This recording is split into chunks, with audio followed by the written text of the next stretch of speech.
अस्सलाम वालेकुम दोस्तों। पिछले एपिसोड में हम लोगों ने देखा था कि टीचर जावा और उनके लोगों ने डेथ मैसेंजर के बारे में पता लगा लिया था और वो अब उन्हीं का सामना करने के लिए केव के अंदर जा रहे थे। लेकिन जैसे ही वो केव के अंदर दाखिल होते हैं तो उन्हें पता चलता है कि यहाँ तो बहुत सारे कंकड़ पड़े हुए हैं और उनके सामने बहुत सारे लोग गले सड़े हुए लटके हुए होते हैं, जिनसे वो बहुत ज्यादा खौफजदा हो जाते हैं। तभी बेई अफसोस करते हुए कहता है कि देखो ना, इन्होंने कितने सारे मासूम लोगों को मारा होगा, हमें तो इस बात का बिल्कुल भी अंदाजा नहीं है। तभी टीचर जेवा कहती है कि तुम लोगों को इनसे डरने की कोई जरूरत नहीं है, हम किसी भी कीमत पर इन्हों को मारना ही होगा। टीचर जेवा की बात सुनकर अब वहाँ पर मौजूद सभी लोग उनकी बात मानने के लिए रेडी हो जाते हैं और अब उनका सामना करने के लिए वो लोग आगे की तरफ बढ़ने लगते हैं। तभी हम लोग देखते हैं कि दोनों तरफ के लोगों के दरमियान बहुत ही ज्यादा फाइट होने लगती है और डेथ मैसेंजर के लोग और ये लोग आपस में एक जबरदस्त फाइट शुरू कर देते हैं। लेकिन हम लोग देखते हैं कि डेथ मैसेंजर के लोगों की बहुत ज्यादा बड़ी तादाद होती है, इसीलिए सी हाउ टाओ भी अपने फायर पावर का इस्तेमाल करके इनके ऊपर जबरदस्त अटैक लगाना शुरू कर देती है। वहीं दूसरी तरफ हम लोग देखते हैं कि हाउस वान और लुआ चैन भी अपनी जबरदस्त पावर का इस्तेमाल करके इनके ऊपर अटैक लगा रहे थे। अब हम लोग देखते हैं कितनी सारी पावर की वजह से वो लोग बिल्कुल भी कुछ नहीं कर पाते। तभी हम लोग देखते हैं कि उनकी मदद के लिए मजीद पीछे से लोग आ जाते हैं, जिनको देखते साथ ही सीसी अपनी पावर का इस्तेमाल करके उनके ऊपर अटैक लगानी शुरू कर देती है। अब दूसरी तरफ हम लोग देखते हैं कि याओहिन भी इन सबको देखकर इनके ऊपर अटैक करने लगा था, जिसकी वजह से हम लोग देखते हैं कि तेजी से वो लोग अब मर रहे होते हैं। अब हम लोग देखते हैं कि इसी बीच हाउस वांग को कुछ लोग घेरने की कोशिश कर लेते हैं, लेकिन ये सब देखते साथ ही याओहिंग उन लोगों के ऊपर अटैक कर देता है और इस तरह करके उसने अपने साथी को जख्मी होने से बचा लिया था। दूसरी तरफ हम लोग देखते हैं कि बिगड़ती हुई सूरत-ए-हाल देखकर डेथ मैसेंजर खुद इन सब का सामना करने के लिए आ जाता है, जिस पर टीचर जेवा अब रिजर्व टीम को उसका मुकाबला करने के लिए रेडी होने के लिए कह देती है। अब वो लोग भी मजीद तेजी के साथ इनके ऊपर अटैक करके डेथ मैसेंजर के लोगों को बुरी तरह से जख्मी कर रहे थे। दूसरी तरफ हम लोग देखते हैं कि सी हाओ भी अपनी पावर का इस्तेमाल करके यू हाओ जख्मी होने से बचा लेती है और फिर यू हाओ भी अपने सोल डेमोनिक आई का यूज करके एक आदमी को बुरी तरीके से मार देता है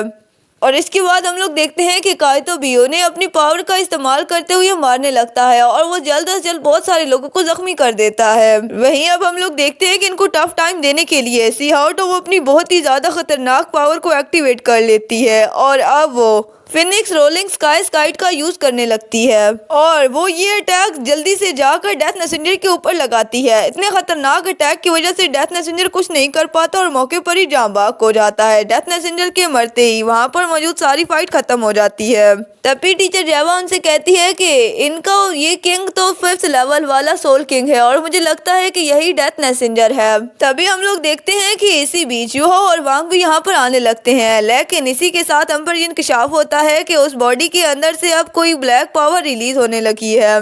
लेकिन देखते ही देखते हम लोग देखते हैं कि अब उस किंग की बॉडी यहाँ से गायब हो जाती है। ये देखकर वो सभी लोग हैरान हो जाते हैं। तभी हम लोग देखते हैं कि वहाँ पर बहुत ही ज्यादा जोर से कोई आवाज आने लगती है और कोई बहुत ही गुस्से से कहता है कि तुम लोगों की हिम्मत कैसे हुई मेरे डेथ मैसेंजर के खिलाफ जाने की। तभी हम लोग देखते हैं कि इस आवाज का पता लगाने के लिए यू हाओ आगे की तरफ बढ़ता है, लेकिन तभी उसकी नजर बॉडी पर पड़ती है और वो देखता है कि इन सभी बॉडीज के ऊपर बम लगाए गए हैं और तब उसे पता चलता है कि ये सब उनको फंसाने के लिए किया जा रहा है। तभी हम लोग देखते हैं कि इन लोगों को सोचने का मौका भी नहीं मिलता और एक बहुत ही बड़ा ब्लास्ट हो जाता है, जिसमें हाउस वांग बहुत ही बुरे तरीके से जख्मी हो जाता है। दूसरी तरफ हम लोग देखते हैं कि लुआ चेन का आइस पावर भी अब इसके सामने कुछ नहीं कर पा रहा होता और इसी के साथ हम लोग देखते हैं कि यंगनम को बचाने के चक्कर में सीसी भी बहुत ही बुरे तरीके से जख्मी हो जाती है और बाकी सारे लोग भी अपनी पावर का इस्तेमाल करके खुद को प्रोटेक्ट करने की भरपूर कोशिश कर रहे थे, लेकिन अब किसी की भी प्रोटेक्शन शील्ड काम नहीं कर रही थी। और जब ये सब लोग देखते हैं कि अब इनकी प्रोटेक्शन शील्ड काम नहीं कर रही तो वो लोग सभी अपनी जान बचाने के लिए वहाँ से तुरंत भाग जाते हैं। वहीं दूसरी तरफ हम लोग देखते हैं कि इन सब में यू हाओ बहुत ही ज्यादा परेशान हो गया था, क्योंकि वो इन सबको बचाने के लिए अब कुछ भी नहीं कर पा रहा था।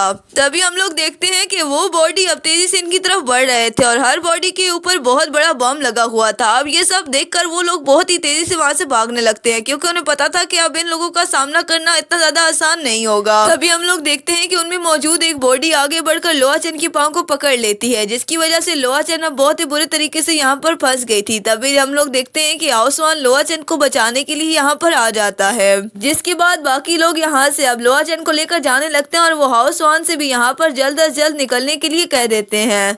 लेकिन हम लोग देखते हैं कि लोआ चेन वहाँ से नहीं हिलता। लोआ चेन फैसला कर लेता है कि वो इन सबको बचाने के लिए अपनी जान को सेक्रीफाइस करेगा, इसीलिए वो अब ब्रिज के बीच में खड़ा हो जाता है और अपनी डबल ड्रैगन बॉडी की वजह से वहाँ पर उन सभी को रोकने की कोशिश करता है। लेकिन तभी हम लोग देखते हैं कि जैसे ही वो लोग ये सब देख रहे होते हैं कि ये अपनी जान को सेक्रीफाइस करने लगता है तो वो पीछे की तरफ मुड़ते हैं, लेकिन लोआ चेन इन सबको हाथ के इशारे से अल्लाह हाफिज कहता है और सभी इवल डेड बॉडीज को लेकर नीचे की तरफ कूद जाता है। लोआ चेन को ऐसा करता देखकर वहाँ पर मौजूद सभी लोग शॉक हो गए थे और लोआ चेन के ये सब करने पर हाओ चेन को काफी ज्यादा दुख हो रहा था और वो कहता है कि लोआ चेन ने ऐसा क्यों किया, और इसके बाद वो मास्टर स्वान की बातों को याद करने लगता है। उन्होंने कहा था कि अगर सोल मास्टर कोई बुरा काम करते हैं तो उसकी पावर की वजह से ऑर्डिनरी लोगों को बहुत ज्यादा नुकसान होता है, क्योंकि सोल मास्टर की पावर ऑर्डिनरी लोगों से बहुत ही ज्यादा होती है, इसलिए ऑर्डिनरी लोगों को सोल मास्टर के किसी भी कदम से बहुत ज्यादा नुकसान होता है। तभी हम लोग देखते हैं कि वहाँ पर मौजूद सभी लोग ही बहुत ज्यादा उदास होते हैं, क्योंकि लुआ चेन ने इन सबको बचाने के चक्कर में खुद को सेक्रीफाइस कर दिया था। लुआ चेन ने इन सबको बचाने के लिए अपने आप को सेक्रीफाइस कर लिया था, लेकिन ये लोग उसे बचाने के लिए कुछ नहीं कर सके थे। अब हम लोग देखते हैं कि डेथ मैसेंजर के काफी सारे लोग इनकी तरफ आ रहे होते हैं और अब उनका सामना करने के लिए ये लोग खुद को पूरी तरह से रेडी कर लेते हैं। तभी डेथ मैसेंजर इन सबसे कहने लगता है कि तुम लोग कितनी भी ज्यादा पावरफुल क्यों ना हो, लेकिन तुम लोग मेरे सोल एनिमेटम बॉम्ब के सामने कुछ नहीं कर पाओगे। तभी हम लोग देखते हैं कि वो अपने बाकी सारे लोग को कंट्रोल करते हुए इनसे कहने लगता है कि अब तुम लोग यहाँ से बचकर नहीं जाओगे, और वो लोग इनके ऊपर अटैक करने के लिए पूरी तरह से तैयार खड़े होते हैं। तभी हम लोग देखते हैं कि वहाँ पर मास्टर स्वान आ जाते हैं और वो इन लोगों को बचा लेते हैं। इसी के साथ वो डेथ मैसेंजर को भी पकड़ लेते हैं, लेकिन हम लोग देखते हैं कि डेथ मैसेंजर को भी इस बात की कोई भी चिंता नहीं होती और वो मास्टर स्वान से कहता है कि डलाउन टाइगर तो सच में काफी ज्यादा कमाल के हैं। और इसके बाद हम लोग देखते हैं कि वो वहाँ पर मौजूद सभी सोल एलिमेटेड बॉम्ब को एक्टिवेट कर लेता है, लेकिन मास्टर स्वान उन सबको अपनी पावर के जरिए रोकने की कोशिश करते हैं। अब जब मास्टर स्वान ये सब कर रहे होते हैं तो डेथ मैसेंजर इसी बात का फायदा उठाकर यूहाओ को किडनैप कर लेता है। मास्टर स्वान इन सबको तो बचा लेते हैं और बॉम्ब को डीएक्टिवेट कर लेते हैं, लेकिन वो अब देखते हैं कि यूहाओ को डेथ मैसेंजर ने पकड़ लिया है। जैसे ही ये बात मास्टर स्वान को पता लगती है तो वो डेथ मैसेंजर के ऊपर काफी ज्यादा गुस्सा हो जाते हैं और इसके बाद वो यूहाओ को बचाने के लिए अपनी असली पावर का इस्तेमाल करते हैं और जल्दी वो अपनी पावर को एक्टिवेट कर लेते हैं। अब हम लोग देखते हैं कि वो अपने असली रूप में बहुत ही ज्यादा पावरफुल दिखाई दे रहे थे। तभी हम लोग देखते हैं कि ये सब देखकर यनगुनम कहने लगता है कि वाओ, मास्टर स्वान तो काफी ज्यादा कमाल है। मास्टर स्वान का सोल लिमिट तो गवर्नमेंट सिंगरेट गाऊ है। तभी हम लोग देखते हैं कि दूसरी तरफ डेथ मैसेंजर यूहाओ को लेकर तेजी से आगे की तरफ भाग रहा होता है और साथ में वो अपने सोल अल्टीमेटेड बॉम्ब को भी लगा रहा होता है ताकि वो अपने पीछे आने वाले किसी भी शख्स को आसानी के साथ रोक सके। दूसरी तरफ हम लोग देखते हैं कि यूहाओ भी अब पूरी तरह से होश में आ जाता है और उसे पता चल जाता है कि वो बहुत ही बुरे तरीके से डेथ मैसेंजर की कैद में है और वो कहता है कि वो अब इतनी आसानी से डेथ मैसेंजर को यहाँ से भागने नहीं देगा। तभी हम लोग देखते हैं कि यूहाओ को एक बहुत ही कोल्ड सी स्मेल आने लगती है और उस पर इंकशाफ होता है कि ये तो टियानमिंग आइलैंड की ब्रीथ से काफी ज्यादा अलग फील दे रही है। तभी वो देखता है कि बहुत सारे स्नेक चारों तरफ से उसे कैद करने की कोशिश कर रहे हैं। तभी यूहाओ के दिमाग में क्लिक होता है कि क्या ये इवल सोल गाइड मास्टर है। तभी हम लोग देखते हैं कि यूहाओ अपने आप को बचाने के लिए भी कुछ नहीं कर पा रहा था, क्योंकि अब उसकी सोल पावर बहुत ज्यादा कम हो चुकी होती है। अब वो सोचता है कि मुझे यहाँ से निकलने के लिए कोई दूसरा तरीका सोचना होगा। इसी के साथ वो टियानमिंग से कहता है कि क्या तुम मुझे यहाँ से निकालने में कुछ कर सकते हो। तभी हम लोग देखते हैं कि टियानमिंग उसको बताता है कि तुम इसके लिए बिल्कुल भी परेशान ना हो, हम तुम्हें यहाँ से निकालने की कोशिश कर रहे हैं और वैसे भी तुम्हारी बॉडी के ऊपर टेम्पररी कंट्रोल तो बिंगबिंग का है, पर असल में उसकी सोल एबिलिटी बहुत ही ज्यादा है। अब हमें ये डर है कि उसकी सोल एबिलिटी की वजह से तुम्हारी सोल को कोई नुकसान ना हो जाए, जिस पर यूहाओ कहता है कि तुम लोग मेरी चिंता बिल्कुल भी मत करो।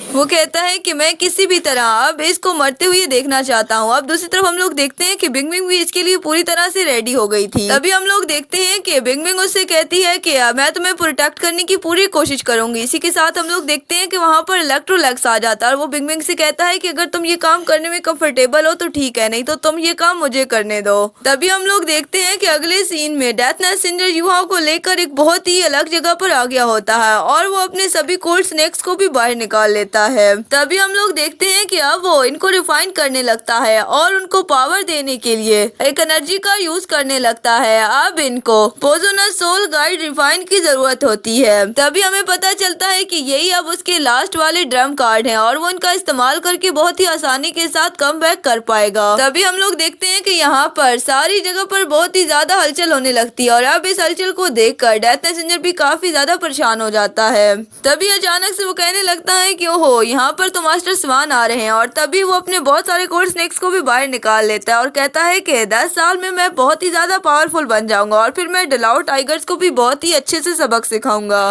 तभी हम लोग देखते हैं कि इलेक्ट्रोलक्स उससे कहने लगता है कि तुम्हें कैसे पता कि तुम्हारे पास 10 साल है, मैं तुम्हें मारने के लिए आ गया हूँ। और इसी के साथ हम लोग देखते हैं कि वो यूहाओ की बॉडी से तेजी से निकल जाता है क्योंकि अब उसकी बॉडी पर इलेक्ट्रोलक्स का कब्जा था। तभी हम लोग देखते हैं कि डेथ मैसेंजर कहने लगता है कि अचानक से मेरे साथ क्या हुआ और इसी के साथ वो उससे कहने लगता है कि तुम भी तो एक डेथ मैसेंजर हो और तुम तो एक इवल सोल मास्टर हो। जिसके बाद हम लोग देखते हैं कि इलेक्ट्रोलक्स फौरन से उसके सामने आ जाता है और उससे कहता है कि इवल सोल मास्टर कौन होता है, जिस पर वो उसे बताता है कि इवल सोल मास्टर काफी ज्यादा पावरफुल होते हैं और मैं तो डेथ की अलामत इवल सोल डेथ मैसेंजर हूँ। जिस पर इलेक्ट्रोलक्स कहता है कि अगर वाकई में तुम एक इवल सोल मास्टर हो तो इस तरह से तो तुम्हें बहुत ही पहले मुझे पहचान लेना चाहिए था। तभी इलेक्ट्रोलक्स कहने लगता है कि तुमने तो अभी नेक्रोमेंसी के किनारे को टच किया और अभी से तुम खुद को डेथ मैसेंजर कैसे कह सकते हो।